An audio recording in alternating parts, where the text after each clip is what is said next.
एक दिन सुबह सुबह दरवाजे की घंटी बजी। मैं उठकर आया, दरवाजा खोला तो देखा एक आकर्षक कद काठी का व्यक्ति चेहरे पे प्यारी सी मुस्कान लिए खड़ा है। मैंने कहा, जी कहिए। तो बोला, अच्छा जी, आज जी कहिए। रोज तो एक ही गुहार लगाते थे, प्रभु सुनिए, प्रभु सुनिए, आज जी कहिए। वाह। मैंने आंख मसलते हुए कहा, माफ कीजिए भाई साहब, मैंने पहचाना नहीं आपको। तो कहने लगे, भाई साहब नहीं, मैं वो हूं जिसने तुम्हें साहब बनाया है। अरे ईश्वर हूं, ईश्वर। तुम हमेशा कहते थे ना, नजर में बसे हो पर नजर नहीं आते। लो आ गया, अब आज पूरा दिन तुम्हारे साथ ही रहूंगा। मैंने चिढ़ते हुए कहा, यह क्या मजाक है? अरे मजाक नहीं है, सच है। सिर्फ तुम्हें ही नजर आऊंगा, तुम्हारे सिवा कोई देख या सुन नहीं पाएगा मुझे। कुछ कहता उसके पहले ही पीछे से माँ आ गई। ये अकेला खड़ा खड़ा क्या कर रहा है? यहाँ चाय तैयार है, चल आजा अंदर। अब उनकी बातों पे थोड़ा बहुत यकीन होने लगा था और मन में थोड़ा सा डर भी था। मैं जाकर सोफे पे बैठा ही था तो बगल में वो आकर बैठ गए। चाय आते ही जैसे ही पहला घूंट पिया, गुस्से से चिल्लाया, यार ये चीनी कम नहीं डाल सकते हो क्या आप? इतना कहते ही ध्यान आया, अगर ये सचमुच में ईश्वर है तो इन्हें कतई पसंद नहीं आएगा कोई अपनी माँ पे गुस्सा करे।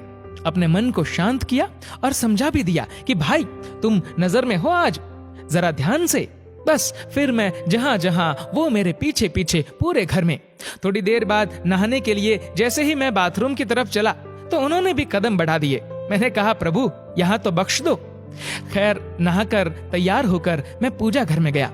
यकीनन पहली बार तन्मयता से प्रभु को रिझाया, क्योंकि आज अपनी ईमानदारी जो साबित करनी थी। फिर ऑफिस के लिए घर से निकला, अपनी कार में बैठा तो देखा बगल वाली सीट पे महाशय पहले ही बैठे हुए हैं। सफर शुरू हुआ, तभी एक फोन आया और फोन उठाने ही वाला था कि ध्यान आया, तुम नजर में हो।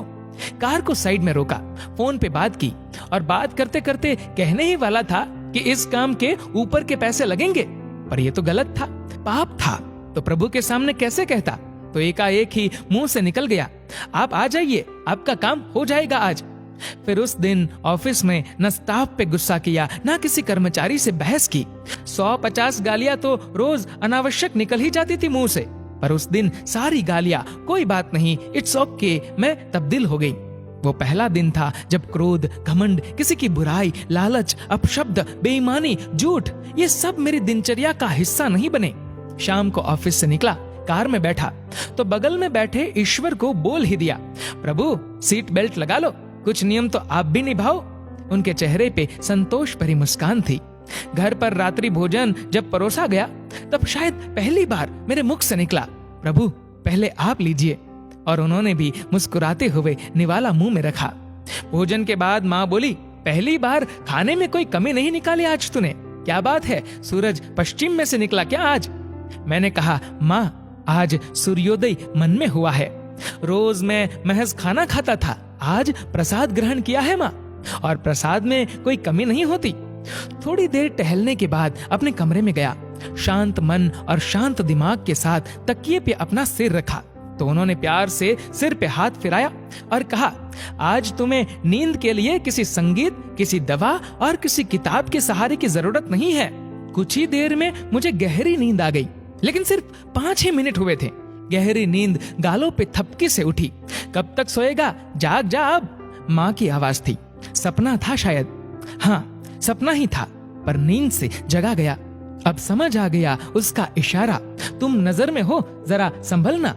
दोस्तों, जिंदगी में जब भी कोई बुरा करने का विचार आए तो हमेशा याद रखना भगवान की कही ये एक बात कि जरा संभलना, तुम नजर में हो।